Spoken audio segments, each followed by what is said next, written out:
Hello, welcome back to another demonstration of my multiplayer game project, Guards and Grunts. This playtest was meant to test the first three classes added to the game, the first of which is the Warrior. The Warrior uses Rage for their abilities, and heavily rely on their armor for defense and their weapons for damage. The Hunter uses Energy for their abilities, and are exceptional at dealing consistent damage at range, with only a few ways to slow down warriors. The Wizard uses mana for their abilities, and have lots of burst damage at range, with lots of tools to slow down warriors so long as they don't run out of mana. For this playtest, I got 5 of my friends together to play a 3v3 match in the arena to test out the first 7 levels of each class. We were able to get one of each class for both teams to see the general balancing of the game so far, and for my team, I was the Warrior. The Warrior gains Rage whenever they hit someone, depending on how slow their weapon is, and whenever they take damage, depending on how much damage was dealt. Almost all of the Warrior's abilities utilize their melee weapon, and this might make them weak early on in a match, but every time they upgrade their weapon, they get a larger increase to their potential damage than other classes would. The Warrior's first ability is Vicious Swing, which increases the damage of their next melee swing by 20%. Here you can see my first melee swing does 31.8, while the second one does 39.2. This ability is the Warrior's bread and butter because it's very cheap and has a very short cooldown. The Warrior's second ability is Charge, which drastically increases the player's move speed as they run directly towards their target. What's supposed to happen is that once they run into an enemy, they'll deal 30 damage to them and return their movement back to normal. But there were a few bugs with the charge ability in this build, such as dealing the 30 damage multiple times instead of only once, and breaking the player's movement instead of returning it to normal. And in some instances, after charging towards an enemy, you would not only deal multiple instances of damage, but also keep the movement speed increase, like here in this clip. All of these bugs have since been addressed, and the charge works a lot better now, but I needed to test the game in a network environment in order to find these problems. The Warrior's third ability is Wide Swing, which deals weapon damage to all enemies in front of the player and knocks them back a short distance. This ability can be paired with Vicious Swing to deal 20% more melee damage to all enemies affected by the Wide Swing. This combo is the Warrior's main wave clear, because the AoE damage is the most effective way to damage multiple troops at once. After reaching a high enough level, the player would have unlocked more than enough abilities to fill up their ability bar. Players can open up their ability book to replace unused abilities with the newer ones that they unlock.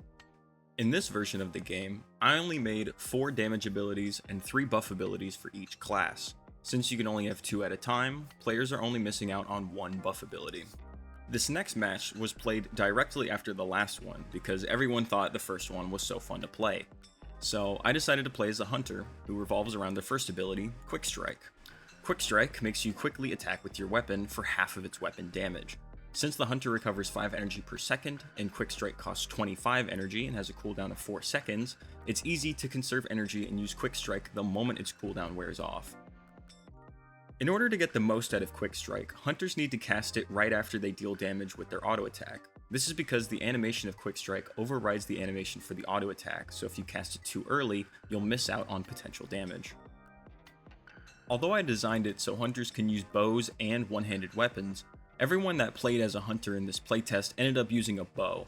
I have since increased the range of the bows by 33% and cut their damage down a decent amount in order to bring the Hunter's early game down to a reasonable level, while still keeping them somewhat competitive against Wizards in the late game.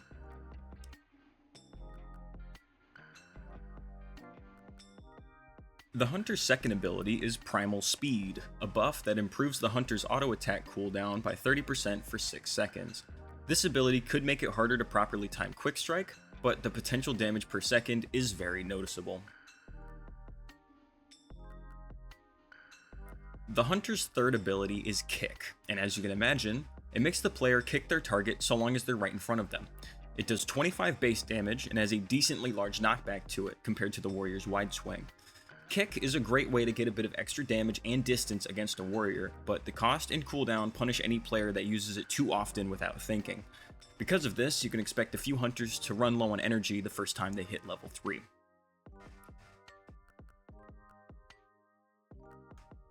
The Hunter's next damage ability is the Foothold Trap that can stop any enemy from moving for 4 seconds. The trap needs a second before it can trigger its effect, so hunters can't just throw one down while they're being chased. And in this version of the game, it was quite hard to see the traps and almost impossible to figure out which team they were on. I've since increased the size of the traps and given them a team-colored circle surrounding them. The Hunter's next ability is Toxic Coating, that makes their next auto attack slow the target's move speed, reduce their critical hit damage, and reduce their healing from all sources by 20%. This ability really makes a big difference when two hunters are fighting each other, but it's quite versatile because of all the different effects.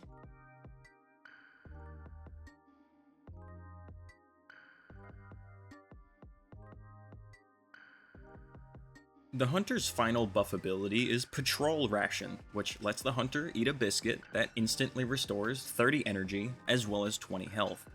I thought this ability would be way more useful, but there is currently no way for hunters to run out of energy quickly without using kick multiple times. The hunter's last damage ability is Aimed Shot, which can only be used if the hunter has a bow equipped. The ability has a 2-second cast time and shoots an arrow dealing 20% more weapon damage with 50% more critical hit damage.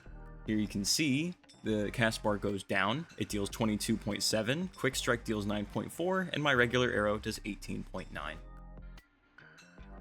So I forgot to get footage of me playing the wizard in this version of the game, so I'll just let the rest of this footage play while I talk about some of their abilities.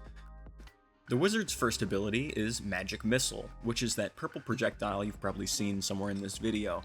Magic Missile does not need a target like most of the other projectile abilities in the game, because if the player doesn't have a target, the missile will fly wherever the player is looking, and it'll home in on the first enemy it finds. The wizard's second ability is a buff ability called Focus, which grants yourself or any friendly player 10 points of willpower for 60 seconds. This ability is currently only helpful for other wizards, because there are no other classes that utilize the magic bonus and the magic crit and the mana increases that willpower provides. And the wizard's third ability is Fireball, a projectile that deals lots of fire damage with a damage over time effect. The spell has a 2-second cast time and requires a target, so it's not the easiest ability to use unless you have teammates backing you up. The wizard's next ability is Ice Blast, which deals frost damage to enemies in front of the player and chills them for a few seconds. Chill is an effect that wizards have that not only reduces the target's move speed, but also their attack speed too. Properly timing this ability with wizards' other chilling ability, Frozen Feet, you can make it really hard for enemy warriors to get anything done. This playtest was phenomenal. The game really feels like an interesting game of rock, paper, scissors, in the fact that each class has different tools and shortcomings that can be exploited by the other classes in the game.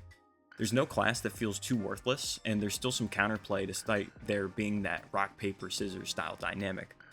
For the next playtest, I'll be working on the next class, the Rogue, and I'll have enough abilities for players to customize their ability bars to their liking. I'd really appreciate it if you liked the video and commented down below, and subscribe for more updates on the game. Alright, see ya.